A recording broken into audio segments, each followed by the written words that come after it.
새로 건축된 하나님의 성전을 향한 솔로몬의 성전 봉헌사와 성전 건축 경위 그리고 성전 봉헌 기도의 내용을 전반적으로 다루고 있습니다.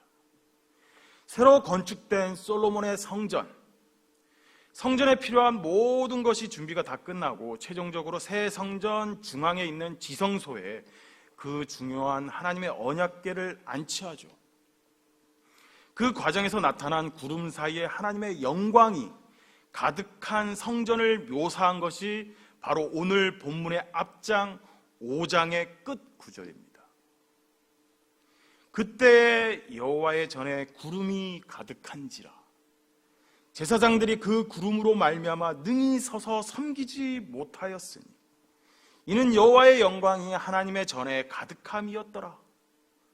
이걸 사람의 육신으로 봤다는 게 이게 굉장히 큰 은혜죠. 그리고 뒤이어 6장 첫 도입부 오늘 읽은 1절과 2절이 이 솔로몬의 봉헌사입니다. 봉헌사, 물건 등을 높은 분에게 바칠 때 말하는 기념사죠. 솔로몬의 봉헌사는 기도 형식을 갖추고 있어서 이 짧은 봉헌 기도라고 해도 맞는 말인 것 같아요. 맞는 말. 그때 솔로몬이 이르되 여호와께서 캄캄한 데 계시겠다 말씀하셨사오나 내가 주를 위하여 거하실 성전을 건축하였사오니 주께서 영원히 계실 처소로소이다. 그런데 이 솔로몬의 봉헌사 우리가 그냥 읽기에는 아무렇지도 않은 것 같은데 오늘 우리가 읽은 이 6장 1절과 이전에는 아주 짧지만 이 솔로몬의 숨은 의도 3가지가 들어있습니다. 개인적으로 봤을 때는 이 봉헌사의 느낌이 약간 솔로몬의 사심이 첨가된 봉헌사라는 겁니다. 제 느낌으로. 왜 그렇게 생각하는가? 6장 1절 그때 솔로몬이 이르되 여호와께서 캄캄한 데 계시겠다 말씀하셨사오니 솔로몬은 하나님께서 직접 이같이 말씀하셨다라고 언급하고 있지만 사실 성경 어디에도 하나님께서 스스로 직접 캄캄한 데 계시겠다라고 말한 적은 없습니다.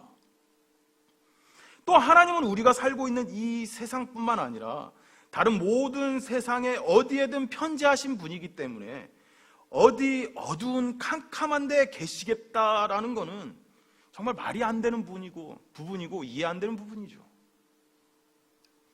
그런데 이런 상식에도 불구하고 솔로몬이 이같이 말한 것에 굳이 근거를 찾자면은 사무엘하 7장에서 하나님께서 나단 선지자를 통해 솔로몬의 아버지인 다윗에게 하신 말씀이 근거라고 말씀할 수 있는데 사무엘하 7장 6절을 보면 내가 이스라엘 자손을 애굽에서 인도하여 내던 날부터 오늘까지 집에 살지 아니하고 장막과 성막 안에서 다녔나니 이 말을 근거로 해서 솔로몬이 여호와께서 캄캄한 데 계시겠다고 말씀하셨다라고 말하는 것이 솔로몬입니다. 근데 가만히 보면 전혀 다른 말이죠. 약간 억지 섞인 말이죠. 또 솔로몬은 히브리어로 1절과 2절 사이에, 그러니까 히브리어 원어를 보면은 1절과 2절 사이에 우리나라의 그러나에 해당하는 왜라는 앞뒤가 상반된 접속 부사를 넣음으로써 기존의 성막과 새 성막을 비교합니다. 앞에 건 나쁜 거, 뒤에 건 좋은 거. 이러한 봉헌사를 하는 솔로몬의 의도는 옛 성막에 비해 웅장하고 더욱 성전다워진 새로운 성전에 대한 위엄을 높이고자 하는 거였을 겁니다. 또 그만큼 오늘날의 큰 텐트에 불과했던 옛 성막 성전을 어두운 데로 비한 것이죠. 그래도 결국 하나님이 만든 건데. 그런데 사실 하나님은 옛 성막 성전이든 솔로몬의 새 성전이든 어느 한 곳에만 머물러 계신 분이 아니라 성전 그 자체의 상징적인 의미에 더 무게를 둬야 합니다. 즉 하나님께서 우리와 함께 하신다. 바로 그 의미죠. 2절도 마찬가지입니다. 내가 주를 위하여 거하실 성전을 건축하였사오니 주께서 영원히 계실 처소로소이다 하고 이동식이었으며 임시성을 지녔던 옛 성막 성전에 비해서는 솔로몬의 새 성전은 고정적이며 완전한 성전으로서의 면모를 드러내지만 그렇다고 영원히 하나님이 계실 곳은 절대 아닙니다. 이것은 역사적으로도 분명히 드러난 사실입니다. 이 역대기 저자가 역대상 하를 기록하던 그 시대는 바벨론에 의해서 예루살렘은 이미 정복되었으며 솔로몬의 성전은 이미 무너지고 없어진 상태입니다. 또한 그 전에 솔로몬이 역대하 2장 6절에 하나님을 묘사하면서 밝힌 말은 이 솔로몬의 봉헌사의 내용과는 완전 모순되죠. 역대하 2장 6절, 이 솔로몬이 한 말입니다. 누가 능히 하나님을 위하여 전을 건축하리요? 하늘과 하늘들의 하늘이라도 주를 용납하지 못하겠거든. 내가 누구에게 어찌 능히 그를 위하여 성전을 건축하리요? 따라서 솔로몬이 말한 주께서 영원히 계실 처소로소이다 라는 말은 단순히 외형적인 성전의 모습과 그것에 거하시는 하나님을 본다면 이건 당연히 틀린 말입니다. 사실 솔로몬의 성전을 바라보는 이스라엘 백성들도 그랬습니다. 이 성전은 절대 무너지지 않는다. 고로 이스라엘도 절대 멸망하지 않는다. 이게 이스라엘 백성들이 그 당시 가지고 있던 생각이었고 보편적인 상식이었다고 생각됩니다. 보편적인 상식이었죠. 그러니 이런 생각을 가지고 있는 이스라엘 백성들에게 하나님께서 수많은 선지자들을 보내며 멸망을 예언하고 회개를 종용해도 듣는 척 만척이었죠. 내가 주를 위하여 거하실 성전을 건축하였사오니 주께서 영원히 계실 처소로소이다. 결론적으로 솔로몬의 이 말은 단순히 성전이 있으므로 하나님이 거기에 거하시며 외형적인 건물로서 성전이 영원히 있어야 한다는 의미가 아니라 바로 이 선택된 백성 이스라엘과 영원히 함께 하실 하나님을 이루는 말입니다.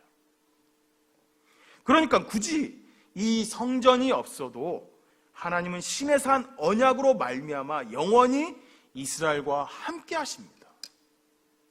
그런데 솔로몬은 하나님께 한 번 더 이를 상기시키지요. 이 봉헌사를 통해서 그 약속 꼭 지켜주세요. 영원히 우리와 함께 하소서 하고. 세 번째로 솔로몬의 봉헌사의 의미는 자신의 왕권을 굳건히 하고 이 다윗 왕조의 영원함을 확신하고 기원하는 의미가 내포되어 있습니다. 2절에 내가 주를 위하여 거하실 성전을 건축하였사오니, 이 내가라는 말, 이 히브리어 원어에서는 1인칭 능동태 단수와 대명사를 두 번이나 연달아 씀으로써 내가, 즉 솔로몬을 굉장히 강조합니다. 그러니까 한국어로 굳이 번역하자면 바로 내가 건축하였사오니 라고 번역이 돼요. 어찌 보면 이게 세상말로 굉장히, 정말 세상말로 이 시건방진 소리죠. 하나님 앞에 공치사입니다. 목사님도 전에 이런 말씀을 하셨는데 하나님의 것을 가지고 하나님을 섬긴 것뿐인데 하나님 앞에 자신의 공을 내세우죠. 하나님, 그 누구도 아닌 제가 했습니다. 그러니 우리 가문에서 계속 왕조가 유지되도록 해주십시오. 물론 이건 다윗 언약에 의해 100% 실현됩니다. 근데 솔로몬은 이걸 다시 하나님께 굳이 상기시키죠. 굳이 다시. 위 내용을 다시 정리하면 솔로몬은 봉헌사에서 새로 만든 성전을 하나님께서 하시지도 않은 말을 가지고 자랑하였고, 또 이미 언약으로 하나님께서 영원히 이스라엘 백성들과 함께 하시는데 그걸 재차 하나님께 상기시켰으며 또 자기가 건축했다고 자신을 두 번이나 내세우며 자신의 확고한 왕권과 다윗 왕조의 영원함을 말하죠. 결론적으로 하나님의 이 모든 것을 인도하고 친히 하셔서 하나님이 다 이룬 것을 하나님께 드린 것뿐인데 솔로몬은 사심을 가지고 그걸 이렇게 이야기한 거죠. 그런데 여기서 중요한 건 하나님의 반응입니다. 그 솔로몬의 숨은 사심의 의도가 분명히 있었음에도 불구하고 하나님은 솔로몬의 이걸 가지고 끝까지 책망하신다는 말씀 하나도 없으시고 솔로몬의 봉헌사대로 끝까지 다 오늘날에도 이루어 가십니다. 이 솔로몬의 말 자체를 영원히 이스라엘과 함께 하시는 하나님, 이스라엘이 존재하던 그 시기의 어느 강대국이 아직도 그 이름 그대로 그 국호를 쓰며 아직까지 남아있는 나라가 있습니까? 이 이스라엘 빼고 전 세계 어느 나라도 없죠. 성전은 결국 없어졌지만 인간의 몸을 입고 임마누엘의 하나님이 되어 영원히 우리 곁에 함께 하시는 하나님이 된 예수 그리스도,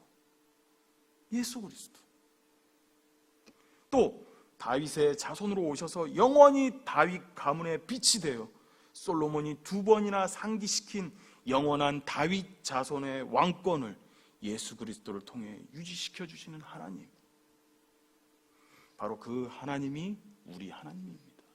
우리 하나님. 여러분, 우리 하나님은 놀랍도록 정확하신 분입니다.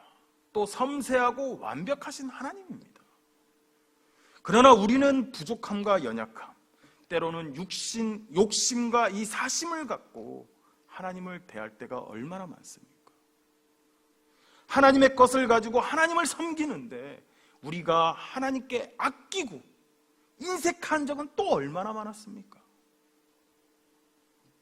하지만 그 모든 걸 포용하시고 책망치 않으시며 기꺼이 은혜와 은혜를, 축복에 축복을 다하시는 우리 하나님이십니다. 우리 모두 그 하나님을 잘 섬겨드리는 여러분들 되시길 간절히 소원합니다. 우리 다 같이 기도하도록 하겠습니다.